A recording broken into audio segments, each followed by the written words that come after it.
Hey guys, we are going to make a quick trip to see what Michael's has to offer.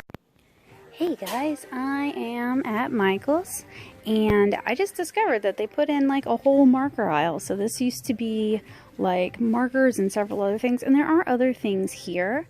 Like there are the Zebra Mildliners, and there's, well, no more frictions anymore. Those have been bought out. But all kinds of gel pens, lots of gel pens actually.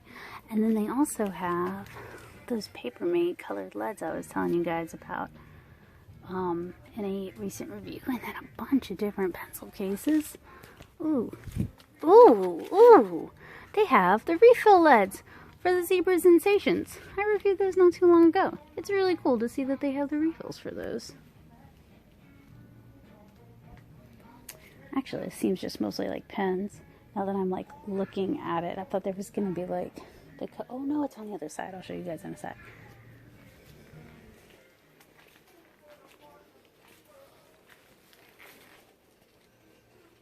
Oh, I do want to try these. The new Winsor Newton watercolor pencils. Those have just come out and I haven't had a chance to try them yet. And then they have loads of color pencils. And then here are the Copics, and it looks like they've started selling Ciaos now. And then the Artist Loft ones.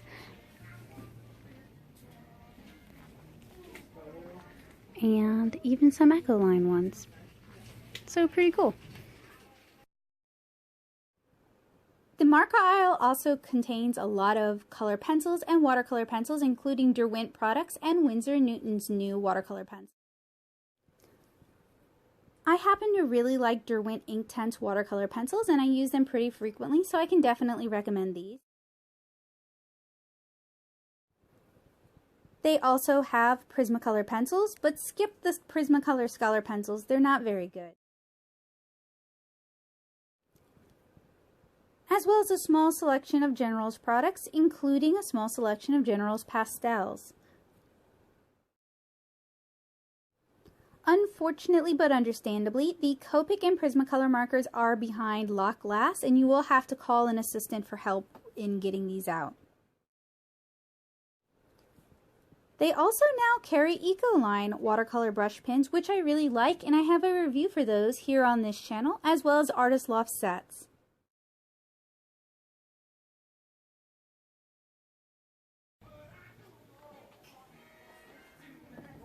So since they went to all the trouble of moving their markers, I want to see if these are the new ones or if they just moved their old ones. The new ones, yep, these are the new ones. They have a foam rubber nib instead of the compressed fiber that I complained about in my review.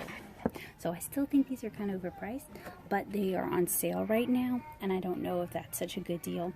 But it's buy 3 get 1 free, and they're normally $3.99, which I think is a little bit high, because the same sale is applicable right now to Copic Ciao's, Prismacolors, and Copic Sketch markers, as you guys can see. And those are what I would definitely recommend over the Artist Loft. So Joseph asked me if I was going to buy 4 colors, which 4 would I buy? And I would definitely buy a medium skin tone, like maybe soft suntan or powder pink. I would buy a shading color, so maybe like pale blue or blueberry, and I would probably buy like a dark brown, and then maybe something I could use as an accent color, so maybe like a pink or a red.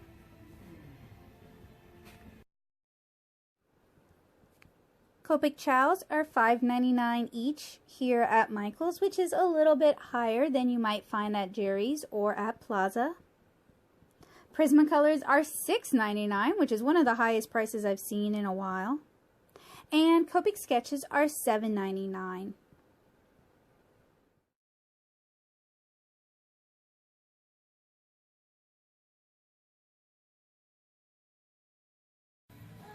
Mildliner has brush tips now? What? Make sure you keep watching because I have a Mildliner brush demonstration and mini review at the end of this video.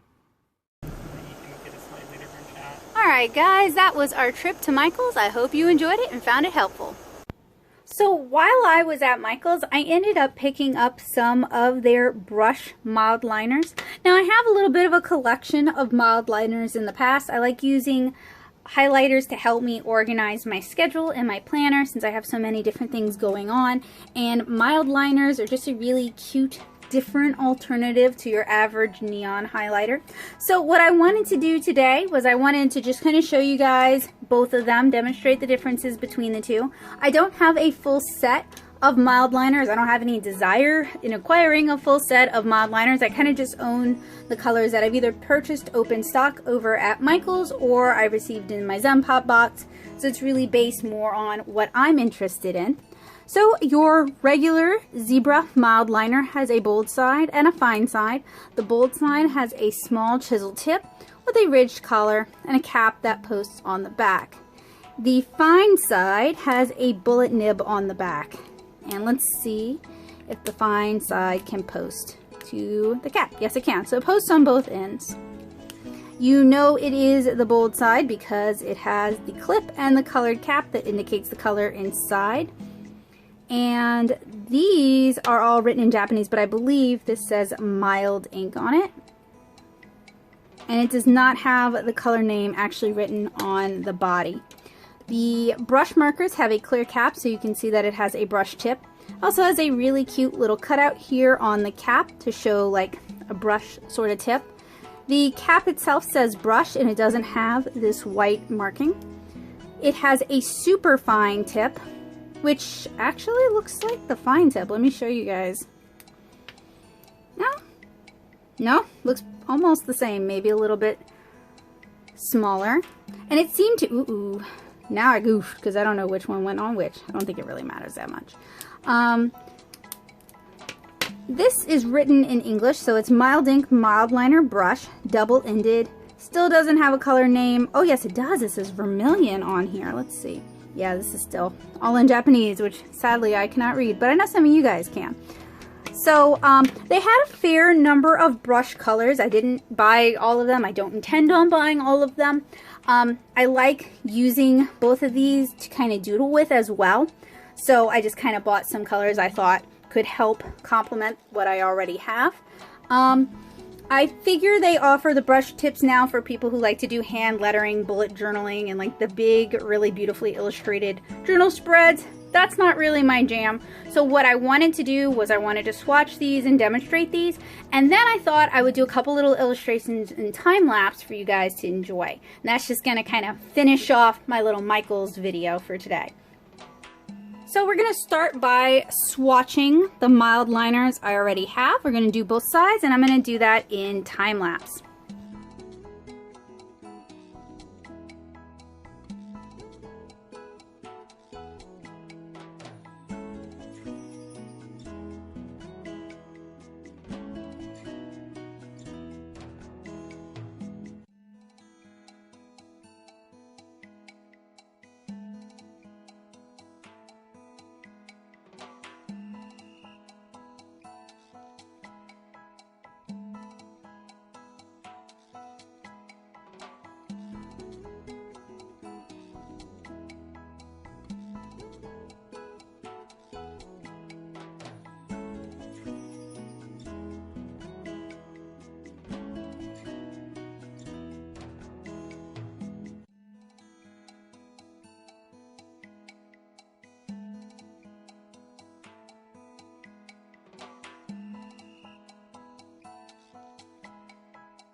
Alright, so that is all of the bold double-ended Mildliners that I have. Next, we're going to do the brush Mildliners.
if you're looking for water-based brush pens, these ain't it, because they handle a lot like highlighters, and they're designed to go over copy paper text specifically without reactivating those inks. So you may find blending them out with a water brush or with like a Tombow ABT blender is not really going to work for you guys. So I want to finish off with a couple of doodle tests in time lapse.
was a lot of fun to doodle. I hope you guys enjoyed watching me draw and color that as much as I enjoyed doodling it.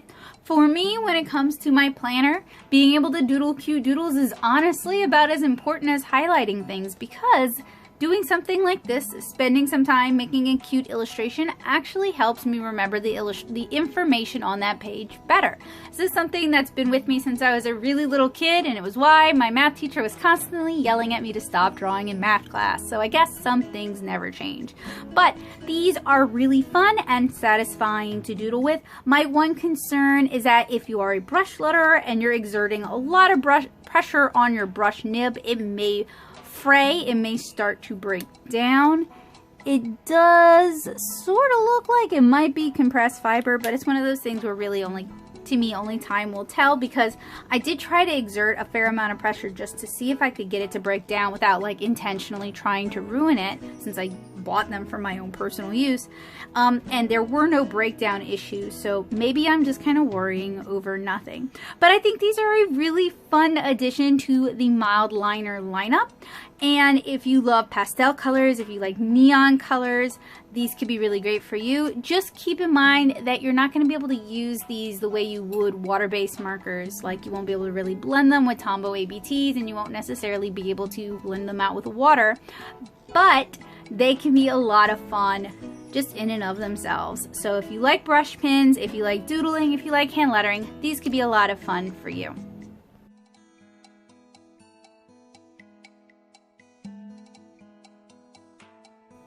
So thank you guys for joining me at Michael's for that little impromptu marker tour.